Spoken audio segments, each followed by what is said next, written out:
books, but Lee Strobel in particular, I'll focus on him. Lee Strobel in his books, The Case for Christ, The Case for a Creator, etc., pretends to be the skeptic reporter. And he runs around interviewing people, pretending to be the skeptic and exercising critical thought. I submit that Lee Strobel's critical thinking skills are grossly inadequate, and I also submit that he has yet to question people, and include them in his book, who disagree with him. He goes to people within the Discovery Institute, for example, or ministers or others, who agree with him, the point that he's trying to prove, and he asks them softball, weak-ass questions. And then he steals, by the way, you didn't have to use Lee Strobel. If you're going to start arguing from the Gospels, you might as well refer to Josh McDowell. Yep. I mean, that would have been at least slightly more reasonable, because while Strobel is a complete asshat who pretends to be a skeptic, McDowell actually tried to do some scholarly research. Unfortunately, he's not a scholar or an historian or anything along those lines, and so he managed to get all kinds of things wrong. And if you go to infidels.org and click on the library and do a search for evidence that demands a verdict, you'll find, I think from Jeffrey Lauder and several others, a chapter by chapter, a treatment of Josh McDowell's evidence that demands a verdict, that point out exactly where he got it wrong and why these claims.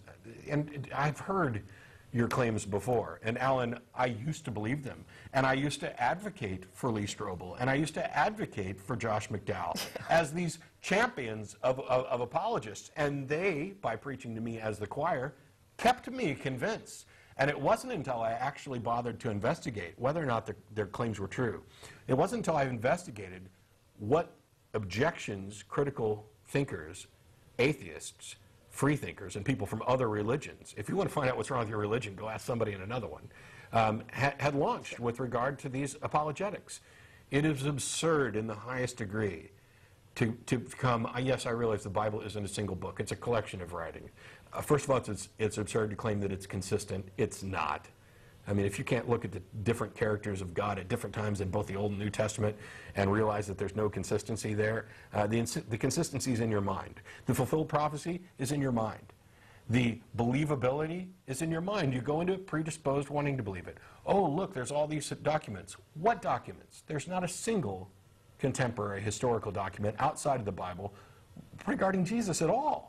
There's nothing to confirm he lived, nothing to confirm any acts he did, nothing to confirm that he was killed, and certainly nothing to confirm he was resurrected. And yet when you listen to Lee Strobel, as I did in a video yesterday, where he listed his 5 E's, and I don't remember them all, but I did respond to them in an email, and I'll be happy to send them to you.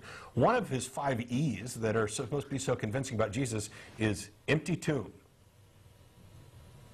What? The tomb was empty. Okay. So the most logical conclusion from reports of an empty tomb is that some magical sky being rolled away the rock and resurrected his embodied self, and he went up. That's the most rational conclusion from that? I mean, what about, I mean, you guys gloss over all kinds of stuff.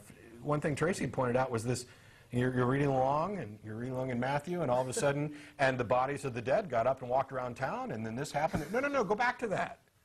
You just talked about a whole bunch of zombies, and one verse. They're not contemporary accounts. They're not by eyewitnesses. No one is disputing that people have believed this. No one is disputing that there were Christians at the time. You can cite Tacitus, Pliny the Younger, Josephus, it doesn't matter. None of them are saying Christians didn't exist, and I'm not saying that either. The question is whether or not the claims of Christians, whether or not the and how strongly it's believed, is not evidence of veracity. The truth of a matter is not determined by either how many people believe it or the strength of their belief, including whether or not they're willing to die for it, which is, I'm sure, one of the things that you'd eventually gotten to, because it's Strobel and McDowell's favorite. Would these apostles have willingly sacrificed their lives and been stoned rather than recant their beliefs? Sure. Are you saying that those people who have died for other religions make those religions true as well, even when they contradict your own? We're looking for evidence, not assertions, not anecdotes. There's an E for you, Strobel. Stay away from the A's. Give us E's. It's easy.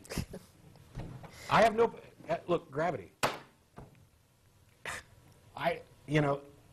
Yeah, it's maddening. The other problem that I have is that even if you could demonstrate something that was not explainable, asserting that a God has caused it is meaningless because you don't know what a God is until you can examine it. Yeah. So if you have if you're claiming a cause that you can't examine, and you're just looking at a result and saying, I don't know what this result is, so let's say a God did it, and I'm like, well, what is a God? Well, Yeah. I don't know because we can't examine one, so we don't even. It's just like saying X did it. Yeah, let's explain a mystery with a mystery. So even if you had like zombies walking around Austin, you would still have, and somebody said God did this, I'd still be like, well, what? I don't even know what that means. Yeah, you need something. What does that mean? You've got to Because have some definition. It's no better than saying X did it. Yeah. Because if we don't have a God to examine, if we don't have something to examine as the cause, then we're saying, X did it. It could be magical universe creating pixies.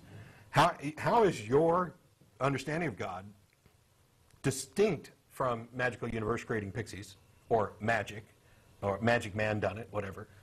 How is your understanding of God distinct from that? And what is the evidence that supports that distinction? That's what I'm saying. It's like whenever it gets to it, it's like when it gets down to it, when you go back, when you use the historicity, when you're using the logic, it finally is going to come down to a point where you have to say, well, how do we find out if this is right? You have to have something measurable. And if you don't, then you're talking about nothing. And if you've got nothing that you can measure, and that's what you're calling your cause, then you're labeling nothing God. Yeah. And saying nothing is God. And I don't even know what to make of that. Yeah. On the historicity of Jesus, one of the big things for apologists is, well, we have more evidence for the existence of Jesus than X, Y, or Z. In most cases, they're just flat out wrong. They are wrong in both the quantity and nature of evidence. Caesar is probably their favorite thing, and yet we have things written in his own hand, right. And we have things written by opponents of his.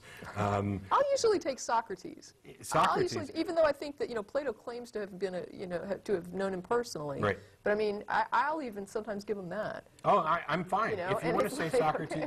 that's actually kind of in a way where I was going with this. I would grant that if Jesus were portrayed character-wise in the same vein as Socrates, I would say that we had decent evidence that this individual existed for all practical purposes, but whether he existed or not doesn't matter, in the same way that it doesn't matter whether Socrates existed or not.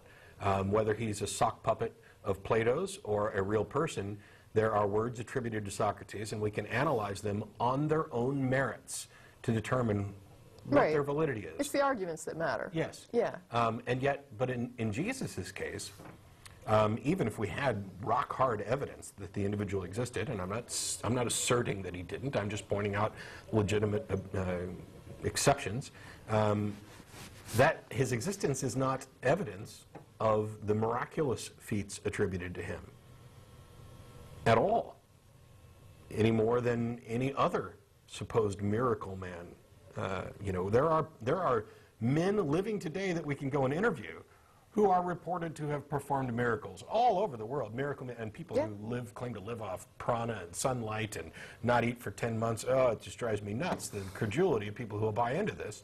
But Jesus' existence is, within Christianity, intrinsically tied to who he claimed to be, or who Christians portray him claiming to be.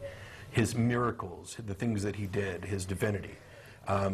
Whether or not I believe Socrates existed doesn't make any difference.